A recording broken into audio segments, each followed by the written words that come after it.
গুরুত্বপূর্ণ ভিডিওটার মধ্যে বেশ কিছু ইম্পর্টেন্ট ইনফরমেশন রয়েছে, কিছু অর্ডার রয়েছে, আর ডিফেন্স সেক্টরকে নিয়ে কিন্তু বিশেষভাবে জোর দেওয়া হয়েছে। ডিফেন্স সেক্টরের মধ্যে এই মুহূর্তে কি সিচুয়েশন রয়েছে, এই সেক্টরটাকে কিভাবে বুস্টিং করছে গভর্নমেন্ট অফ ইন্ডিয়া, আর এই সেক্টরের এমন একটা স্টককে নিয়ে কথা বলতে চলেছে আজকে, যে স্টকটা কিন্তু প্রায় 1,77,400 রিটার্ন দিয়েছে, ম্যাক্সিমাম রিটার্ন 5 বছর রিটার্ন দিয়েছে 1,500% এবং 1 ইয়ার রিটার্ন 50% অর্ডার পেয়ে চলছে। একটা লার্জ ক্যাপ কোম্পানি কথা বলবো, তো সেটা বলার শুরুর আগে সবকিছু বলার আমি সময় স্বাগত জানাচ্ছি টেক ইনভেস্টরের পক্ষ থেকে।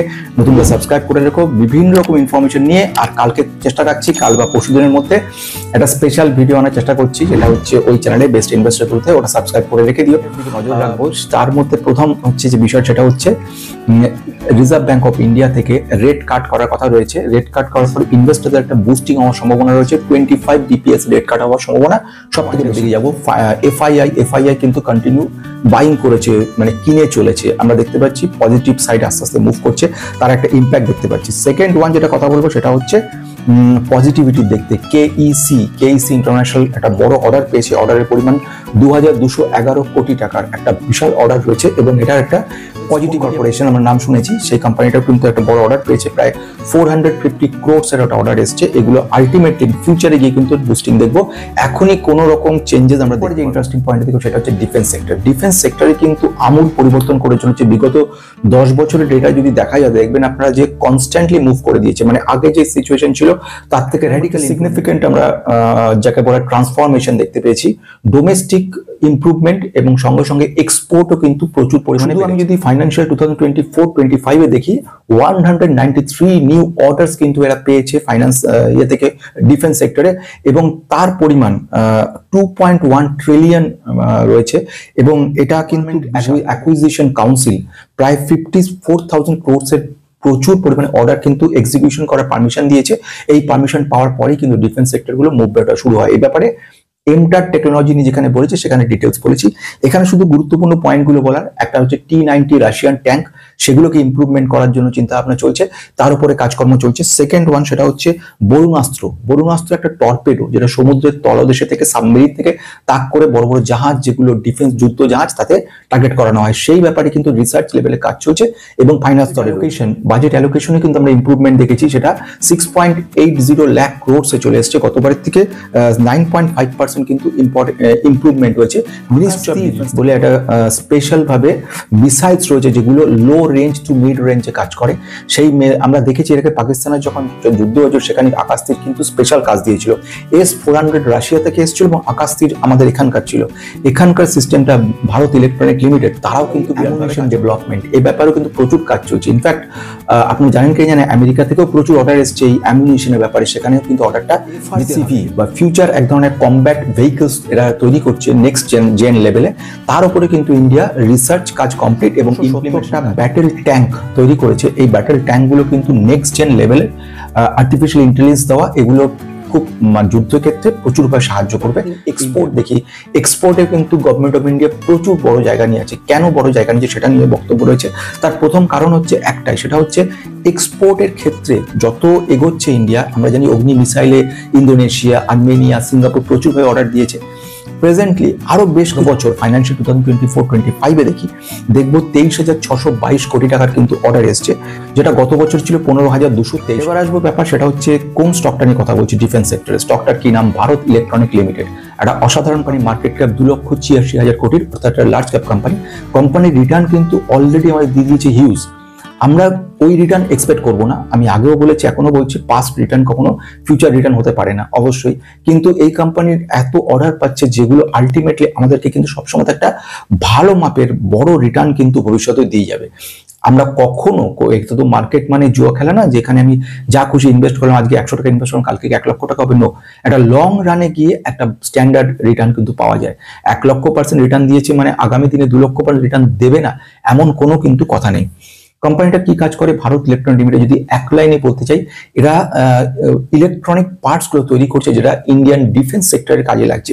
ইলেকট্রনিক পার্টস বা ম্যানুফ্যাকচারিং সাপ্লাই করছে, ডিফেন্স সেক্টরের কাজে লাগছে বলতে মিসাইলে যে ইলেকট্রনিক পার্টসগুলো লাগানো হয়, যেগুলো সেন্সর হিসেবে কাজ করে, রাডার যেগুলো কাজ করে, এছাড়া বিভিন্ন রকম যে অ্যামুনিশন পার্টগুলো তৈরি করা, সেগুলো সমস্ত ক্ষেত্রে কিন্তু ভারত ইলেকট্রনিক লিমিটেড বিরাটভাবে কাজ করছে। আমরা জানি একাধিক মিসাইল, অগ্নি মিসাইল থেকে শুরু করে প্রেজেন্ট যে খবরটা বলবো সেটা হচ্ছে বড় অর্ডার পেয়েছে, 537 কোটি টাকা অর্ডার কিন্তু এসছে এই কোম্পানিটার ক্ষেত্রে। সেকেন্ড অর্ডার আরেকটা এসছে, সেটা হচ্ছে 2385 কোটি, 2385 ক্রোডসের একটা বিশাল অর্ডার এসছে। এই অর্ডারটাও এসছে মিনিস্ট্রি অফ ডিফেন্স থেকে, এবং এর কাজ হচ্ছে M17 যে সমস্ত V5 হেলিকপ্টারগুলো আছে সেই হেলিকপ্টারগুলো। দ্বিতীয় যে অর্ডারের কথা বলবো সেটাও খুব ইন্টারেস্টিং, সেটা হচ্ছে ভারত ইলেকট্রনিক লিমিটেড আকাশ তীর বলে যে কথাটা আমি আগে বলছিলাম, তাদেরও কিন্তু বেশ কিছু অর্ডার এসছে এর কাছে। আকাশ তীরের মিড লেভেল এবং লো লেভেলে যে সমস্ত অবজেক্ট গুলো আসছে, এগুলোকে ডিস্ট্রয় করার জন্য কিন্তু এমন ধরনের মিসাইল তৈরি করেছে। আমরা পাকিস্তানের যুদ্ধ দেখেছি, বিরাটভাবে সাকসেসফুলি কাজ করেছে এই ধরনের মিসাইলগুলো, এবং ফিউচারে গভর্নমেন্ট অফ ইন্ডিয়া এই কারণে মিসাইলগুলোকে কিন্তু স্পেশালি সুযোগ সুবিধা দিচ্ছে। প্লাস ওয়্যারহেডে যে সমস্ত মিসাইলগুলোর ইলেকট্রনিক পার্টসগুলো যেগুলো ওয়্যারলেস কমিউনিকেশনের মাধ্যমে ট্র্যাক করা যায়, বা ট্র্যাকিং এর যে সমস্ত ডিভাইসগুলো ওদের নজরে পড়ে সেইগুলোকে কাজ করে, তার উপরেও কিন্তু প্রচুরভাবে কাজ করছে। 1954 সালে গভর্নমেন্ট অফ ইন্ডিয়া তৈরি কোম্পানি ফান্ডামেন্টাল 2,86,000 কোটি টাকার লার্জ ক্যাপ কোম্পানিটা রিটার্ন অন ক্যাপিটাল এমপ্লয়েড, যেটা কি রিটার্ন অন ইকুইটি, কি ডেট টু ইকুইটি রেশিও, সমস্ত কিছু পেন ড্রাইভ নিয়ে দেখতে পারো। এই মুহূর্তে তো যেহেতু আমাদের এগুলো সব বন্ধ রয়েছে, এখানে রিটার্ন অন ক্যাপিটাল এমপ্লয়েড 39 রয়েছে, রিটার্ন অন ইকুইটি 23 রয়েছে, এক্সেপশনালি গুড, প্রোমোটারের সংখ্যা 50% 51% রয়েছে। এছাড়া আমরা দেখলাম যেটা পিই, যেটা প্রাইস টু আর্নিং রেশিও, মোটামুটি ভ্যালুয়েশনে একটা পার্ট বলা যায় মেজারমেন্টে, সেই পিই রয়েছে 53, যেখানে ইন্ডাস্ট্রিজ পি রয়েছে 70 বেশি, 74 রয়েছে ইন্ডাস্ট্রিজ পি। তার মানে এই দিক থেকে ভালো। কিন্তু একটা ব্যাপার হচ্ছে সেলস গ্রোথ কিন্তু বিশাল লেভেল নয়। অর্ডারগুলো আজকে এসছে মানে কালকে এক্সিকিউশন হবে না, হতে হয়তো 3 বছর 4 বছর লেগে যাবে। ফলে অর্ডার এক্সিকিউশন হওয়া, ও গভর্নমেন্ট অফ ইন্ডিয়া ন্যাচারালি এদের কিন্তু অর্ডারটা পেমেন্ট করা, অর্ডার এক্সিকিউশন হওয়া, সেগুলো ডেলিভারি করা, এগুলো টাইম। সুতরাং এই যে টাইম ব্যাপার রয়েছে, এই কারণে সেলস গ্রোথ কিন্তু 12% এর কাছাকাছি। ফলে প্রাইস টু আর্নিং গ্রোথ যেটা, সেটা কিন্তু 2.25 রয়েছে, এটা কিন্তু কিছুটা হলেও বেশি। তো এই ব্যাপারের দিকে কিন্তু নজর রাখতে হবে।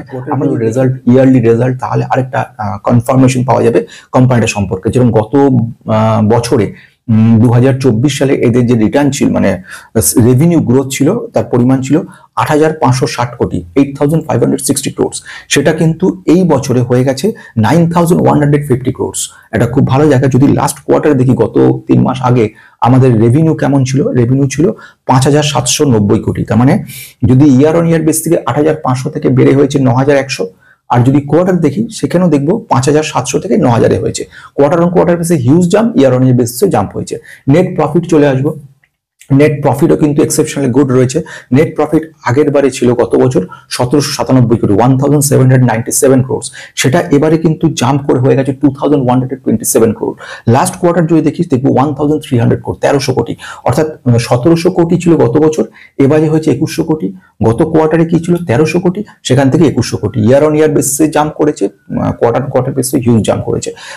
ফ্যান্টাস্টিক কোম্পানিটা কিন্তু ভালো মাপে রিটার্ন দিয়ে গেছে, 80% দিয়ে দিয়েছে, এবং 1 বছর 30%, এবং ম্যাক্সিমাম রিটার্ন দেখলাম 1,77,000% দিয়েছে। বেশ, এবারে আসছে এই কোম্পানিটার ক্ষেত্রে প্রেজেন্টলি একটা বড় মেমোরেন্ডাম অফ আন্ডারস্ট্যান্ডিং হয়েছে কোম্পানিটার। এটা কাদের সঙ্গে হয়েছে? AWIL বলতে advance weapon and equipment India limited, India গভর্নমেন্টের একটা বড় সংস্থা। এদের সঙ্গে কিন্তু বিরাট একটা নভেম্বর 2022 এদের একটা বড় মাপের মেমোরেন্ডাম আন্ডারস্ট্যান্ডিং হয়। এটা গভর্নমেন্টের ব্যাপার, এখানে কোনো লুকোচুরির ব্যাপার নয়, এবং এগুলো অর্ডার পুরো নোটিশ বোর্ডে টানানো থাকে। যদি আপনারা বিএসসি বা এনএসসি যে ওয়েবসাইটে যান, সেখান থেকেও সমস্ত অর্ডারগুলো দেখতে পারবেন। এই কোম্পানিটার ক্ষেত্রে সার্চ করবেন কোম্পানি, তার আন্ডারে সমস্ত অর্ডার পেয়ে যাবেন। এছাড়াও আপনি গুগল থেকেও আপনারা দেখে নিতে পারেন যে কত রকম অর্ডার পেয়েছে। একটার পর একটা অর্ডার কিন্তু কোম্পানিটাকে সমৃদ্ধ করে চলছে। এই কোম্পানি অর্ডার আজকে পেলো, আজ থেকে 2 বছর পরে এক্সিকিউশন হবে, প্রফিটেবিলিটি থাকবে, মানে প্রফিটেবিলিটি গ্রোথ কিন্তু কনস্ট্যান্ট থাকবে। এটা একটা বড় কথা। এবং শুধু তাই বলে না, গভর্নমেন্ট অফ ইন্ডিয়ার পাকিস্তানের সঙ্গে যুদ্ধের ফলে এদের কিন্তু একটা শক্তি পরীক্ষা হয়ে গেছে, এবং সেখানে ইন্ডিয়া রীতিমতো সারা বিশ্বের কাছে একটা বড় জায়গা তৈরি করেছে। বলা বাহুল্য, চায়নার তৈরি করা যে সমস্ত প্রোডাক্টগুলো পাকিস্তানে রয়েছে সেগুলো ধ্বংসপ্রাপ্ত হয়েছে, এবং যেসব মিসাইলগুলোকে মনে করে নেওয়া হয়েছিল এগুলো খুব পাওয়ারফুল, আলটিমেট দেখা গেছে সেগুলো টোটালি ফেল হয়েছে। নট অনলি দ্যাট, এই ধরনের একটা আনঅফিসিয়াল একটা খবর রয়েছে, সেটা হচ্ছে আমেরিকার দেওয়া যেসব প্রোডাক্টগুলো রয়েছে ইনক্লুডিং জেট ফাইটার, সেগুলো ধ্বংস করেছে ইন্ডিয়া। তার মানে মোস্ট পাওয়ারফুল হয়ে গেছে। এটা যখন অন্যান্য দেশের কাছে খবর গেছে, সঙ্গে সঙ্গে অন্যান্য দেশ কিন্তু নেওয়ার চেষ্টা করেছে, এই ইন্ডিয়ার সঙ্গে বড় বড় চুক্তি করা শুরু করে দিয়েছে। ফলে আগামী দিনও আরো বড় অর্ডার কিন্তু পেতে চলেছে। আজকে মোটামুটি ভেরি শর্ট একটা ভিডিওর মধ্যে, কম্প্যাক্ট ভিডিওর মধ্যে সমস্ত কিছু বললাম। চেষ্টা রাখছি আগামী 1-2 দিনের মধ্যে একটা ভালো মাপের ভিডিও আনার নেক্সট ডেতে। যারা অর্ডার করে রেখেছে পেন ড্রাইভের জন্য তাদেরগুলো তৈরি হচ্ছে, 3 জনকে আমি মোটামুটি সিলেকশন হয়ে গেছে, সেগুলো অর্ডার দিতে পাঠিয়ে দিচ্ছি। আজকের মতো শেষ হলো।